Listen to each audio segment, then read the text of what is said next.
Hey, I'm Maya, and yesterday I had the chance to catch up with the West End's Lara Wollington. She told me a bit about what it was like being in Shrek, Matilda, the BFG, Gypsy, and the Secret Diary of Adrian Mole aged 13 and 3/4. Plus, a bit about what it was like growing up in the spotlight.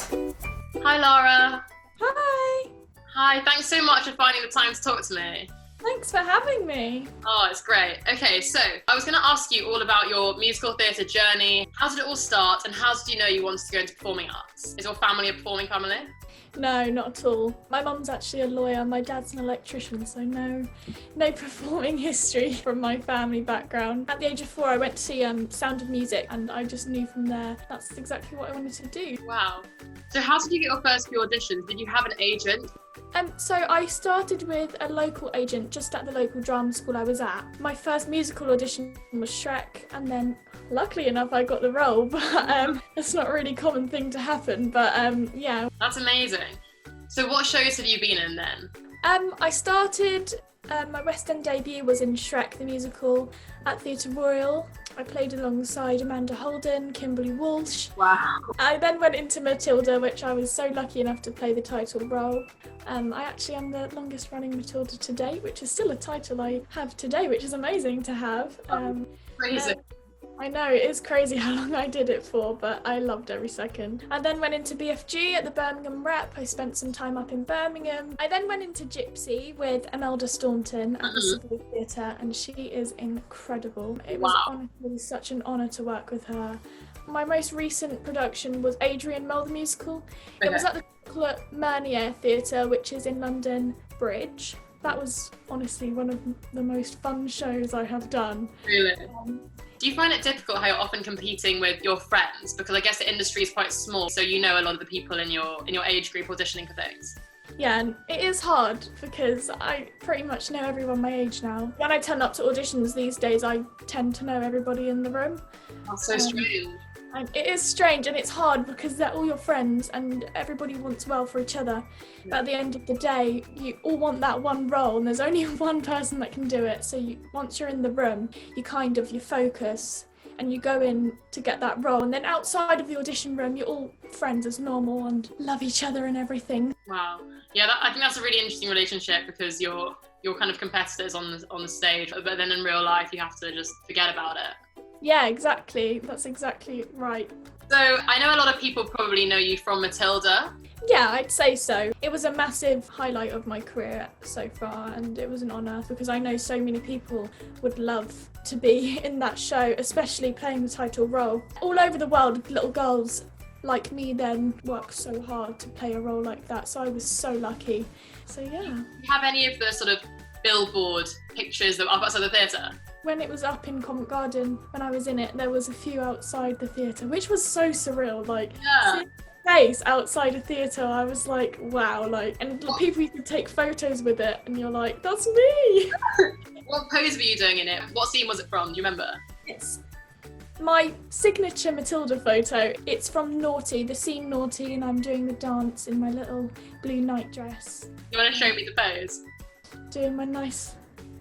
Oh, you're doing that! The classic. Oh, that's so cute. So where were you when you got the call that you got the role? Were you super surprised? How did you feel? I remember my mum coming in, and obviously my agent had phoned her to tell her that I got the role, and I was like, no, I don't believe you. I literally was screaming, jumping up and down. My whole family was so excited. It was amazing. But you can't actually tell people till 1 or 2 weeks after you find out, and it's so hard because you just want to tell everyone. Wow. What was your first show like? What was your final show like? Oh, my first show was incredible, so exciting. I remember as soon as I stood and I saw that whole auditorium full of people, that 2,000 something people, I was just so ready. And in that moment I realised how lucky I really was to be in such an industry at such a young age, because I know how hard it is. That moment will never really leave me, I think. Wow. My final performance, it was bittersweet because Matilda was my home. It was my second family, really. I spent so much time there, but I knew that I had to move on to go on to new things. I did cry on my last bow. My parents were sad too, but were they relieved? We don't have to drive Lara there every single day. They were a bit relieved, and then I went into another one. Oh. Were you ever nervous before you went on? I get a little bit of nerves every night, but I think a little bit of nerves is good because it shows that you really care. Yeah.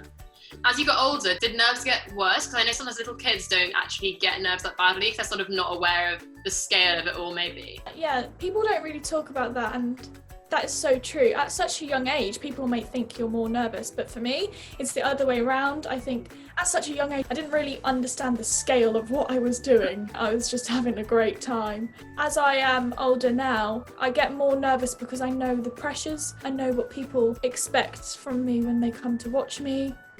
I just want to do the best that I can. Yeah. Wow. Oh yeah, so one thing I was going to ask, what's it like having admirers or fans at such a young age? At first, I found it quite odd, and I was like, I don't know why people really like me. I'm not really that cool. Yeah, no, it is lovely to know that people are out there supporting you. It does mean a lot. I mean, especially in the hard times of the industry. And I've been very lucky to have great people supporting me, and I am very thankful for all of them. Yeah. On social media, do you ever feel the pressure over maybe someone living less in the spotlight to appear always perfect or happy, or to maybe post during significant days? Yeah, no, I think that's a really important question actually, and I don't think many people talk about it, but there are a lot of pressures. Of course, I support lots of things, but again, I do feel like if I hadn't publicly posted that, maybe people would have thought that I don't agree with it. Yeah, sometimes it is a little bit pressurizing on social media. You feel like you have to come across happy all the time, and you don't. You definitely don't. Yeah, well, I think it seems like you come across very well. It is hard. Yeah. So I'm glad I come across that way. Yeah, definitely. And so what advice would you give to other young performers or just generally performers who look at you and think, wow, how did she get there? What I would say is this industry is so hard. Sometimes it feels like you should just give up, and I've been there. I think everybody has been there. For every 100 no's that you get, there's only one yes, and that's how it is, unfortunately. What I would say is to just be yourself and never try to be somebody else. Definitely keep training as well. I can't stress that enough because there's always so much to learn, I think. So yeah, keep training, work hard, be yourself, and yeah, just love every second. That's what I would say. I think that's really good advice. Thank you so much for finding the time. I'm sure you're super busy with everything at the moment, but it very much sounds like you're doing all the right things to continue being as successful as you've always been. And I wish you so much luck with getting into drama school and future auditions and everything. Thank you for having me. It's been great talking to you. So lovely to chat to you. Have a great evening. You too. See you later. Bye.